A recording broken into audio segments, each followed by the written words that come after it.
오늘 이 본문 말씀만 딱 떼서 보면 아니 굳이 뭐 성경에 이런 말씀까지 기록해 놓았어 라고 생각하실 수 있는데요. 이 말씀도 이제 앞뒤 전후 맥락이 있는 것이니까요. 그 맥락과 함께 어떤 말씀이신지 한번 살펴보도록 할게요. 저희가 지지난주부터 해서 계속해서 이 복음서와 함께 주어진 성서 일과가 데살로니가 후서이거든요. 이제 이 내용을 우리 살펴보고 있는데 대부분 주 예수 그리스도의 재림이 가까운 그날을 사는 사람들이 어떻게 살아야 하느냐에 대한 그런 주제의 말씀들입니다. 그런데 마침 지난 주간에 어느 한 장로님께서 제게 어떤 영상을 하나 보내주셨는데 신천지와 관련된 그런 영상이었습니다. 전국 각지와 세계 여러 나라에서 도합 10만여 명의 사람들이 6개월간의 성경 공부를 마치고 신천지의 정식 신자로 등록하게 되는 것을 기념하는 수료식 영상이었습니다. 여러분 안 보셨죠? 저는 봤습니다.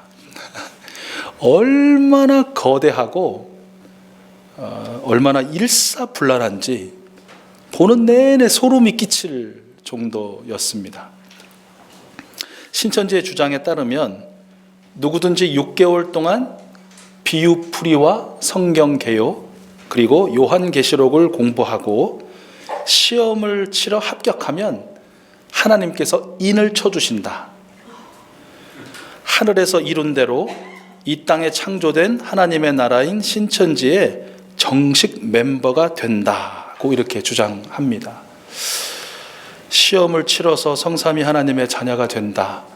여기 시험 치르신 분은 나는 신천지가 나 아니네, 나랑 안 맞네 그럴 수도 있는데 말이 안 되죠. 그리고 정말 하나님의 자녀됨을 위해서 시험을 치른다면 이 세상 누가 그 시험을 통과할 수 있겠는가라는 것이죠.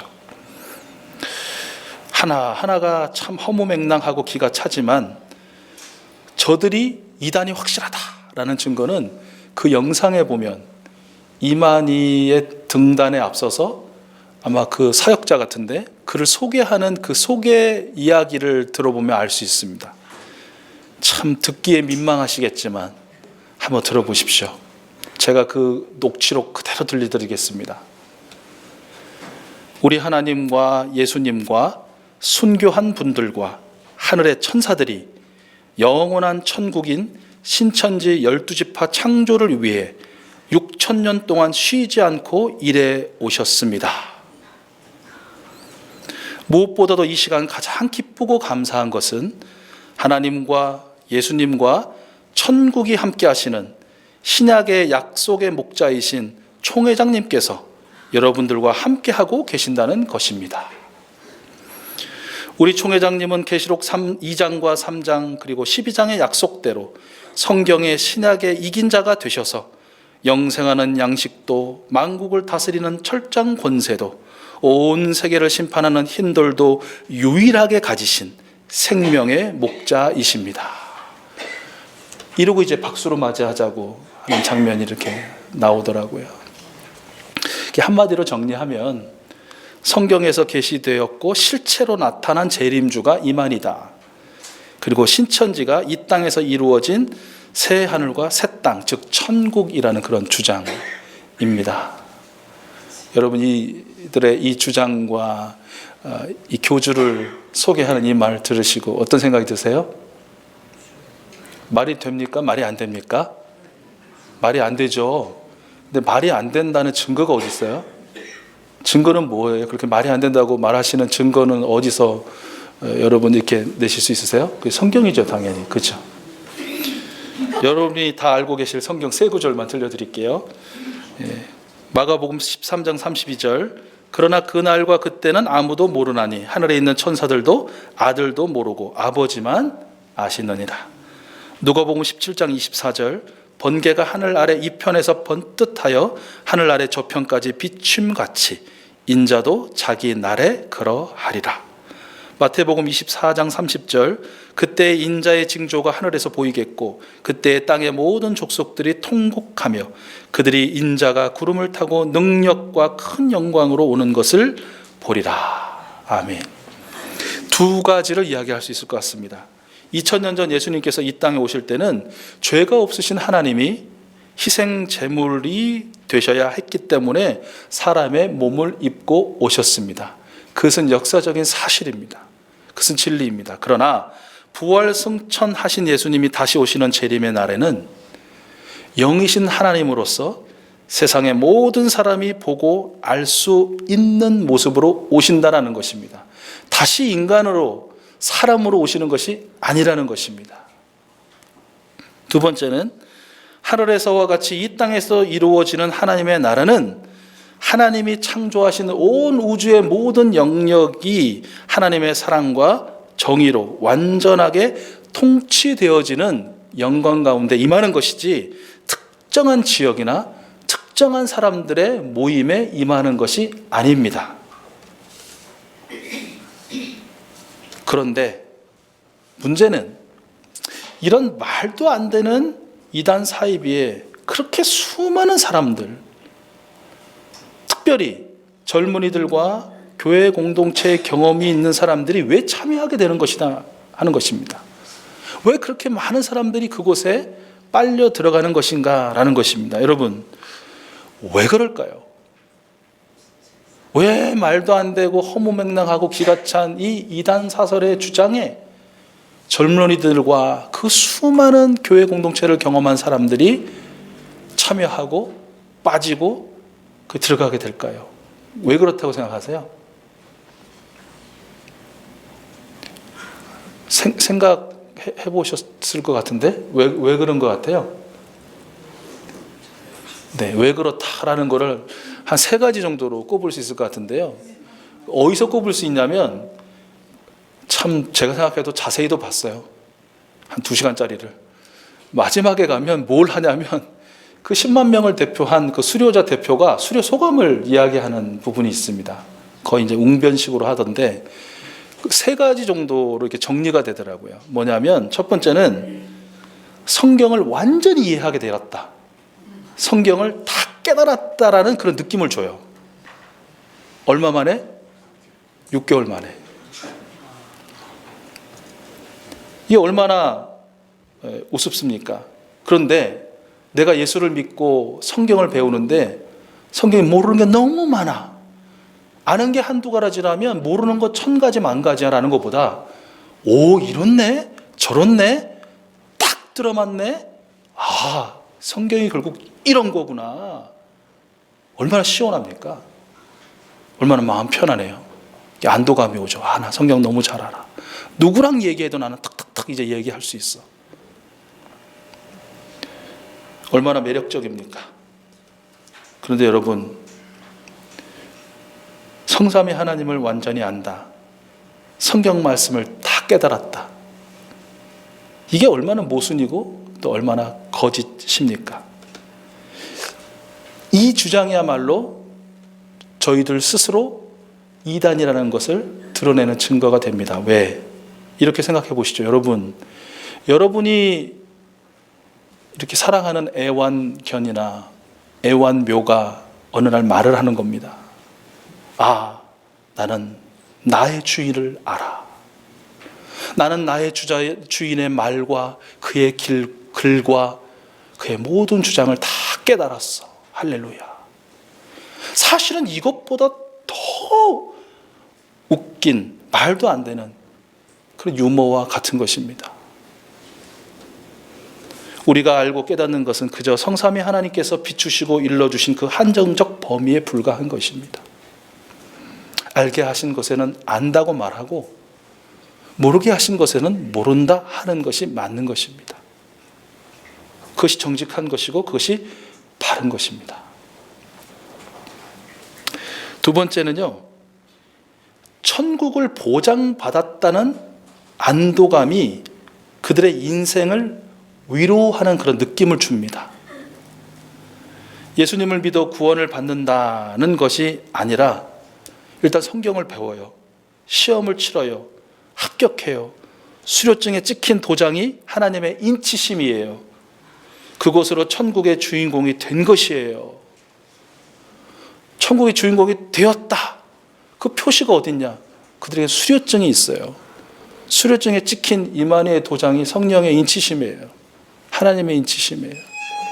근데 무서워요. 그렇게 믿으면 안도감이 와요. 평안이 와요. 세상에서는 성별로, 나이로, 지식으로, 배경으로, 피부색으로 등등 차별받고 소외받고 버림받았으나 여기서는 안 그렇다는 것이에요. 그냥 다 시험 치르고 합격하고 수료증 받으면 다 새하늘과 새 땅인 신천지인이 되는 것이에요. 이에 대해서는 여러분 어떻게 생각하세요? 아, 나도 신천지로 갈까? 뭐 그런 마음 드세요? 여러분은 천국에 확신이 있으세요? 여러분 지금 가도 하나님 나라에 들어가실 확신이 있으세요? 아멘을 못하면 신천지로 가야지. 여러분 지금 죽어도 천국에 가실 수 있는 확신이 있으세요? 여러분한테 뭐가 있어서 그런 확신을 가지세요? 여러분 수료증 있으세요? 여러분 거기 찍힌 도장이 있으세요? 여러분 성경 공부해서 시험 다 치러갖고 100점 맞으셨어요? 여러분이 도대체 뭐가 있어서 천국에 들어가신다는 그런 확신을 아멘으로 화답하실 수 있으세요? 우리 안에 계신 예수 그리스도님 때문이잖아요. 나에게는 아무것도 그 능력도 그 증거도 없지만 내 안에 들어오셔서 나와 더불어 먹고 마시고 사시는 예수님 때문에 우리는 확신할 수 있는 것이에요. 구원을 확신하고 천국 백성됨을 확신하신 것입니다. 우리 모든 익수수 가족들에게 그런 확신 있으시죠? 신천지의 주장을 보면요, 그들의 교주를 누구라고 말하고 있는지 아세요? 예수님이라고 말합니다. 이렇게 기가 찰 때가 있습니까? 예수님이 교주라니. 그런데 사실 이것도 말뿐인 주장이에요. 그들의 교주는 이만희입니다. 그가 하나님, 예수님, 성령님과 같은, 어떤 면에서는 더 뛰어나다는 주장이에요. 그를 믿고 그를 따라 천국 백성이 된다고 생각하는 것이, 확신하는 것이 딱하기 그지없으나, 그러나 지푸라기보다 못한 그 교리를, 그 교주를 붙잡아서라도 그들이 천국이라고 여겨지는 곳에 소속되고 싶은 마음, 그들의 삶의 현실을 헤아려 볼 수는 있을 것 같아요. 이해할 수는 있을 것 같아요. 세 번째는 이게 가장 크게 외쳤고 거기 모여있는 수많은 사람들이 가장 크게 호응했던 부분인데, 기존의 교회와 목회자 그리고 교인들에게 대한 큰 실망과 경험 때문이다라는 것이에요. 한마디로 교회 공동체를 경험한 이 사람들, 기존 교회는 썩었다, 기존 목사들은 다 부패한 사기꾼이다, 거짓 목자다, 기존 교인들은 껍데기 신앙인이다 라고 그렇게 주장하고 있더라고요. 그래서 상처를 받았고, 그래서 실망했고, 그래서 교회 공동체를 떠났고, 그래서 나는 신천지에 투신했다라는 그런 이야기입니다. 이에 대해서는 여러분 어떻게 생각하십니까? 저들의 주장은 일정 부분 맞아요. 그러나 많은 부분은 틀렸습니다. 교회 전체가 썩었다, 모든 목사가 사기꾼이다, 모든 교인이 거짓말장이다 라고 어떻게 말할 수 있습니까? 진정으로 지금도 하나님의 나라를 이 땅에 이루어가며 섬기는 교회, 목사, 교인들이 얼마나 많은데요.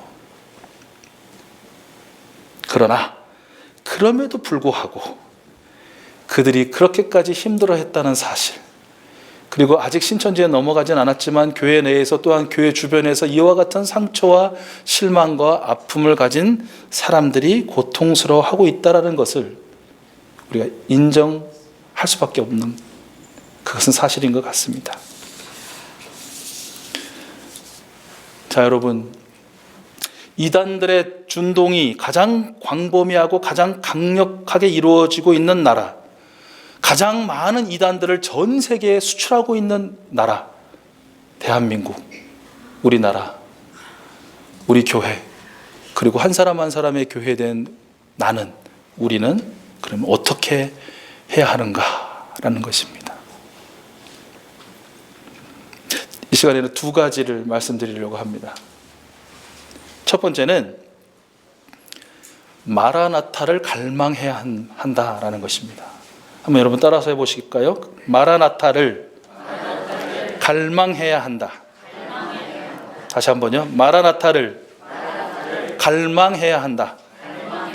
요한계시록 22장 20절 말씀이죠. 이 모든 계시를 증언하시는 분이 이렇게 말씀하셨습니다. 그렇다 내가 곧 가겠다. 아멘 오십시오. 주 예수님. 이것이 요한계시록의 마지막 절, 바로 한 절 마지막 절 앞입니다. 마라나타 아멘 주 예수님 오시옵소서를 늘 되뇌이고 읊조리고 나누고 선포해야 한다라는 것입니다. 먼저 알려드립니다. 제가 지금 두 가지를 이야기할 텐데 아멘 하시면 절대 안 됩니다.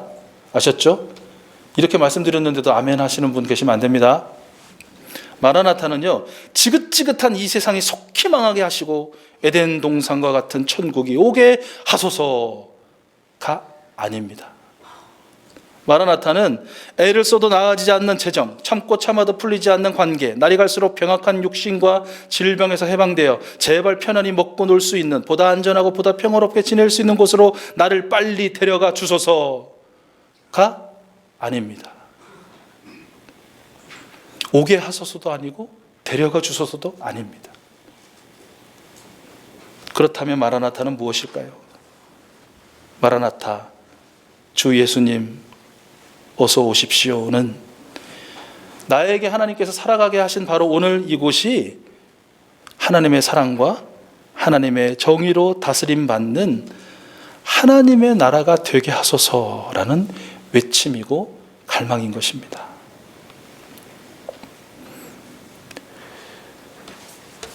여러분 잘 아시는 아시시의 성 프란치스코라는 분이 계시죠. 그분의 일화 하나 들려드릴게요. 어느 날 그분의 방문을 누군가 두드렸습니다. 프란치스코가 문을 열자 얼굴이 아주 흉측하게 생긴 나병 환자가 서 있는 거예요. 그는 춥고 배고프다면서 잠시 쉬어갈 수 없겠느냐고 물었다고 합니다. 프란치스코가 그를 방으로 안내하고 정성껏 식탁을 마련해서 대접했습니다.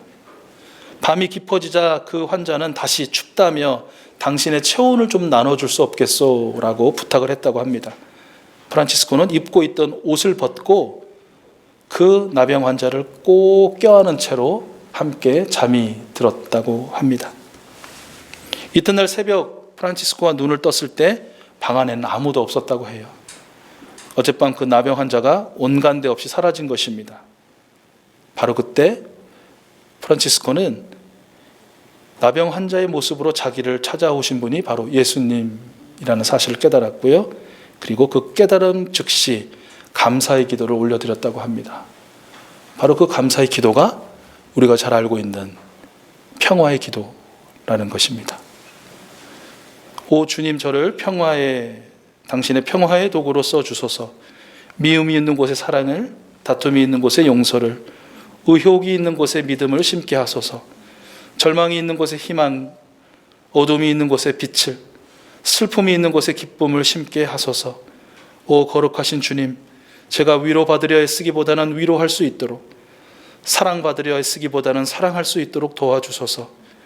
우리는 줌으로써 받고 용서함으로써 용서받으며 죽음으로써 영생을 얻기 때문입니다. 라는 바로 이 기도문이었습니다. 어떻게 보면 성 프란치스코의 이 기도문이야말로 마라나타를 갈망하고 마라나타를 읊조리며 외치는 사람의 단면이다 라는 것입니다. 마라나타를 갈망한다는 것이 어떤 것이죠? 그것을 읊조리다는 것이 어떤 것이죠? 그것을 되뇌이고 선포하고 나눈다는 것이 어떤 것인지에 대한 답을 우리는 이의 기도에서 찾아볼 수 있을 것 같습니다. 두 번째 우리가 해야 할 일인데요. 그것은 선한 일을 계속하고 낙심하지 말아야 한다는 것입니다. 여러분 한번 따라서 해보실까요? 선한 일을 계속하고 낙심하지 말아야 한다. 한 번 더. 선한 일을 계속하고 낙심하지 말아야 한다. 지난주에 살펴본 것처럼 더할 나위 없어 보이는 데살로니가 교회 공동체 모습들 여러분 보셨죠? 그런데 그들 가운데서 약한 성도들이 있었다는 것이에요. 그들은 거짓 선지자들, 그 시대 이단들의 주장에 속아서 마음을 빼앗겼다는 것이죠. 그 시대 이단들도 신천지 이만희처럼 자기를 높여 하나님의 성전에 앉아서 자기가 하나님이라고 주장했습니다. 그런데 말도 안 되는 그들을 보고 일부 성도들은 주님의 날이 벌써 왔다고, 주님이 오셨다고, 재림하셨다고 생각하게 되었고, 그들의 마음이 흔들리고 그들의 삶이 당황스러운 그런 삶이 되었다라는 것이 데살로니가 후서 2장의 기록입니다. 이단에 미혹되어 넘어간 성도들에게서 나타난 매우 부정적인 모습이, 행동이 바로 오늘 말씀해 보니까 무절제라는 것입니다. 무절제. 여러분들 무절제 하면 어떤 이미지가 떠오르세요? 무절제. 무절제 이퀄 흥청망청 뭐 이런 거 떠올리시죠? 그런데 오늘 이 성경 말씀, 사도 바울이 말하고 있는, 또 사도 바울을 통해서 하나님께서 들려주고 있으신 이 말씀의 무절제는 게으름이라는 의미가 훨씬 강하다고 합니다. 게으르다라는 것이에요. 일하지 않는 것이에요. 자, 여러분 자료집을 보시고요. 데살로니가 후서 3장 8절부터 12절, 8절부터 12절, 여기에 이제 무절제라는 단어가 나오시면 게으름이라는 그런 의미를 좀 생각하시면서 우리 같이 한 목소리를 읽어봤으면 좋겠습니다. 우리 8절부터 12절입니다. 시작. 우리는 아무에게서도 양식을 거저 얻어먹은 일이 없고 도리어 여러분 가운데서 어느 누구에도 짐이 되지 않으려고 수고하고 고생하면서 밤낮으로 일하였습니다. 그것은 우리에게 권리가 없어서가 아니라 우리가 여러분에게 본을 보여서 여러분으로 하여금 우리를 본받게 하려는 것입니다. 우리가 여러분과 함께 있을 때에 일하기를 싫어하는 사람은 먹지도 말라 하고 거듭 명하였습니다. 그런데 우리가 들으니 여러분 가운데는 무절제하게 살면서 일은 하지 않고 일을 만들기만 하는 사람이 더러 있다고 합니다. 이런 사람들에게 우리는 주 예수 그리스도 안에서 명하며 또 권면합니다. 조용히 일해서 자기가 먹을 것을 자기가 벌어서 먹으십시오. 새하늘 새 땅이 임했는데, 예수님이 다시 오셨는데 일이 무슨 소용입니까? 사실은 그렇지 않습니까? 뭐하러 힘들게 일합니까? 이제는 일하지 않고 수고하지 않아도 하나님 나라를 살 수 있는데 말입니다. 일하지 않는 것이야. 그리고 그 옆에 보니까 이단에 미혹되지 않고 열심히 일하는 사람들이 있어요. 그들을 실컷 비웃어 주는 거예요. 그들을 실컷 핀잔하는 거예요. 왜 저렇게 일해? 왜 저렇게 수고해? 신랑과 비난뿐만 아니라 그들이 일하지 못하도록 방해한다는 것이에요. 그들이 자꾸 신경 쓸 수밖에 없도록 여러 가지 문제를 만들어낸다는 것이에요. 그것이 바로 오늘 이단 사이비에 미혹되어 그들을 따르는 데살로니가 일부 교인들의 모습이라는 것이죠. 그들을 향해서 사도 바울은 안타까운 마음으로, 그리고 훈계하는 마음으로, 훈육하는 마음으로 간곡하게 권면하고 또 권면하는 것입니다. 제발 주 예수 그리스도님 아직 오지 않았으니, 그분이 오실 날이 아직 이르지 않았으니 게으름 피지 마시오. 문제를 만들지 마시오. 그리고 일하시오. 일하되 하나님께서 여러분에게 맡기신 사명, 예수님께서 부활 승천하시면서 여러분에게 맡기신 그 사명, 여러분 열심히 감당하십시오. 그것이 선한 일입니다라고 그렇게 권면하고 있는 것입니다. 오늘날 이단에게 미혹된 사람들이 직장을 포기하고 가정을 떠나고 삶의 자리를 이탈해서 이단들의 집단 처소로 옮기는 것과 아주 유사하지 않습니까? 그들이 일을 하지 않는 것은 아닙니다. 일을 합니다. 그러나 차라리 하지 말지 라는 생각이 들 정도로 이단 사설을 알리고 다른 사람들을 그 이단으로 끌어들이고 열심히 살아내고 있더라는 것이에요. 사도 바울은 그런 사람들이 예나 지금이나 있을 수밖에 없다. 그러나 사랑하는 데살로니가 교회 여러분, 사랑하는 익수스 교회 여러분, 그런 일들로 낙심하지도 마시고, 그런 일들을 너무 없는 것처럼 무시하지도 마시고, 그런 일들을 반면교사 삼으셔서 여러분 부디 선한 일에 힘쓰십시오. 이렇게 권면하고 있는 것입니다. 13절 말씀이죠. 여러분, 하나님께서 우리에게 들려주시는 말씀으로 믿고 한번 크게 읽어볼까요? 13절입니다. 시작. 형제 자매 여러분, 선한 일을 하다가 낙심하지 마십시오. 다시 한번요. 형제 자매 여러분, 선한 일을 하다가 낙심하지 마십시오. 것입니다. 낙심하지 않고 해야 할 선한 일이란 대표적으로 예수님께서 마태복음 25장에서 들려주신 달란트 비유에서 우리는 그 의미를 깨달을 수 있을 것 같습니다. 여러분, 달란트 비유 다 기억하시죠? 예수님께서 이제 십자가를 앞두시고 제자들에게 그 마지막 재림의 날에 대한 여러 가지 증거들과 표시들을 다 증언하신 후에 이 비유를 들려주시거든요. 이제 나는 하늘에 올라갈 것이다. 그리고 언젠가 다시 오실 것이다. 그런데 그 사이에 너희들에게 부탁할 것이 있다. 너희의 능력에 따라서 내가 5달란트도 맡기고 2달란트도 맡기고 1달란트도 맡길 터이니 너희는 내가 준 너희의 능력에 따라 열심히 그 사명을 감당하여라. 그 사명 따라 5달란트 맡은 자는 5달란트를 남겼고 2달란트 맡았던 사람은 2달란트 남겼다는 것이죠. 이들은 불현듯 어느 순간 다시 오신 그 종하고 함께 그 주인과 함께 셈을 때 어떤 칭찬을 받았습니까? 잘하였다, 착하고 신실한 종아. 내가 이 사명에 충성하였으니 내가 더 많은 것들로 너에게 맡기겠다. 그리고 너는 나의 들어와 나와 함께 먹고 마시고 나의 잔치에 참여하라 라는 그런 축복을 받지 않습니까? 근데 여러분 아시는 대로 1달란트의 그 사명을 주셨는데 그런데 돌아와 보니까 그 사람은 어떻게 했습니까? 일하지 않았습니다. 사명 감당하지 않았습니다. 땅에 묻어다 두었죠. 그렇죠?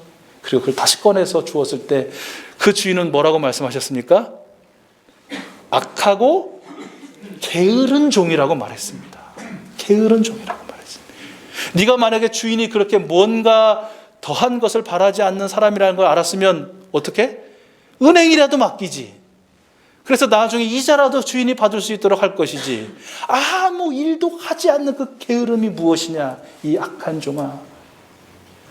밖으로 내쫓김을 받고 그 밖에서 슬피 울며 이를 갈미 있으리라. 이것이 달란트 비유의 맨 마지막 절의 말씀이거든요.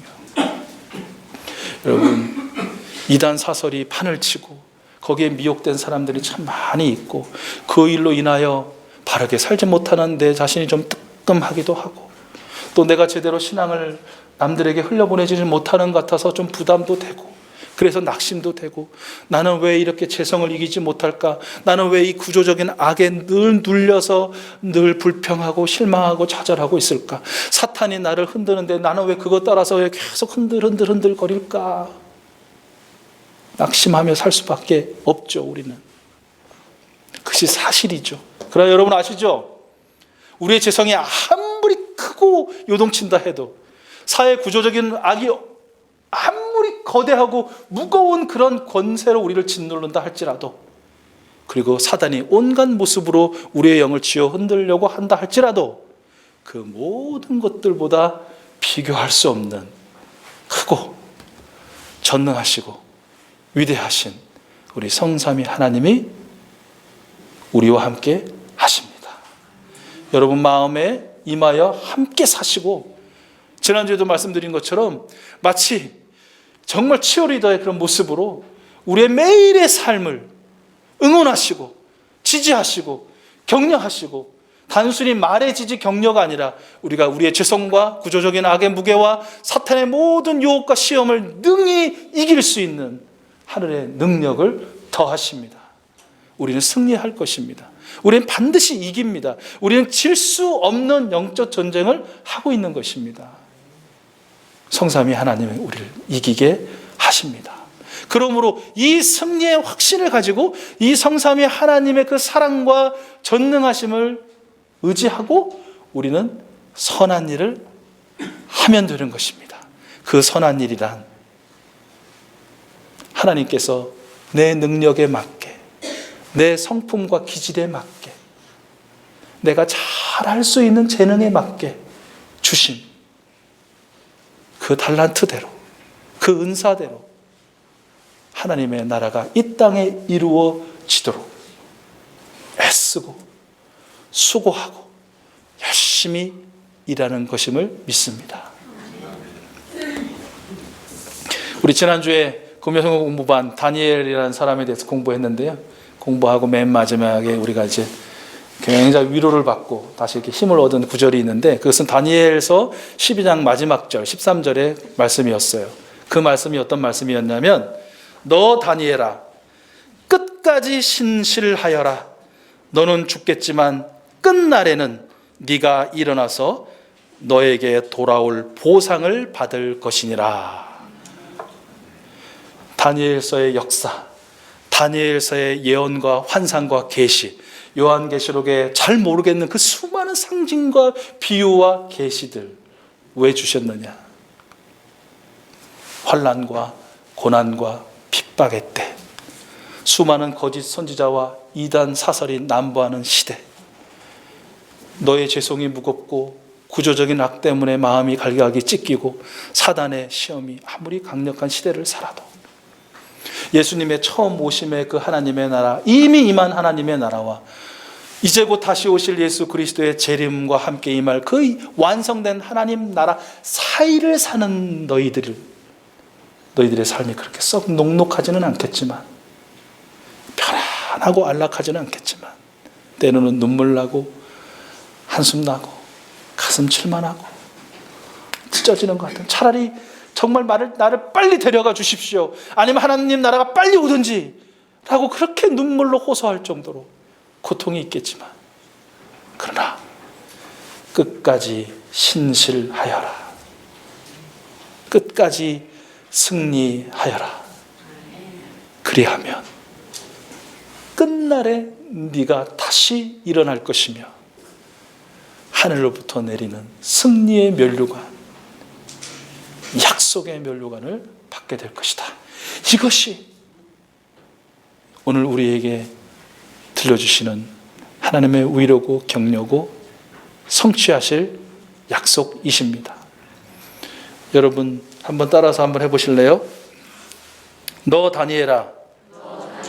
여러분이 다니엘은 아니잖아요. 하나님이 여러분에게 이름을 주셨잖아요. 한번 여러분 너 누구야 하고 여러분 크게 여러분의 이름을 넣어서 한번 재창해 보시기 바랍니다. 너 누구야 합니다. 시작. 너 충이라. 충이라밖에 전부 충일이는 아니잖아요. 여기 앞에서 누구 목사님이 하시면서 다 따라 하시더라고요. 여러분의 이름을 다시 한번 크게 한번 시작. 너 충이라. 끝까지 신실하여라. 끝까지 신실하여라. 끝까지 신실하여라는 말씀을 들으시면, 아 그렇지, 내가 1달란트를 맡았던 2달란트를 맡았던 5달란트를 맡았던 예수님께서 내게 맡겨주신 그 사명 감당해야지, 그걸 생각하시면서 끝까지 신실하여라. 끝까지 신실하여라. 여기까지 한번 이어서 한번 해보겠습니다. 너 누구야? 끝까지 신실하여라. 한번 해보는 겁니다. 여러분은 다니엘도 아니고 충일이도 아니라고 했습니다. 여러분 시작. 너 충일아. 끝까지 신실하여라. 신실한 여러분에게 우리 주님 약속하십니다. 너는 죽겠지만, 여기 이만희처럼 영생하시는 분 안 계십니다. 너는 죽겠지만 끝날에 네가 일어나서 너에게 돌아올 보상을 받을 것이니라. 아멘. 영원한 천국의 그 보상이, 그 소망이, 그날이 오늘을 사는 큰 능력으로 우리 모두와 함께 하실 줄로 믿습니다. 결론적으로 이 시대를 사는 여러분, 마라나타의 삶을 살아내실 수 있기를 축복합니다. 하나님의 원함입니다. 마라나타의 삶이란 이 나라가 하나님의 사랑과 정의로 다스려지는 그 하나님의 나라가 되기를 늘 읊조리고 되뇌이고 나누고 선포하는 삶이다. 그리고 바로 이미 온 하나님의 나라와 아직 오지 않은 하나님의 그 나라 사이를 사는 나, 비록 수많은 어려움이 있지만 끝까지 신실하여 하나님이 맡기신 평화에 이루는 그 삶 살아내겠습니다. 결단하고 살아내는 것이 바로 마라나타의 삶이라는 것, 여러분 꼭 기억하시고 이 한 주간 그런 멋지고 행복하고 하나님의 은혜를 경험하시는 귀한 삶 살아낼 수 있기를 축복합니다. 이렇게 말하면 나쁜 목사래요. 왜 네가 축복하고 뭐 네가 바라고 뭐 그러냐고. 하나님은 여러분이 마라나타의 삶을 살기를 원하십니다. 살아낸 여러분을 하나님께서는 축복하십니다. 예, 우리 같이 결단의 기도를 좀 드렸으면 좋겠는데요.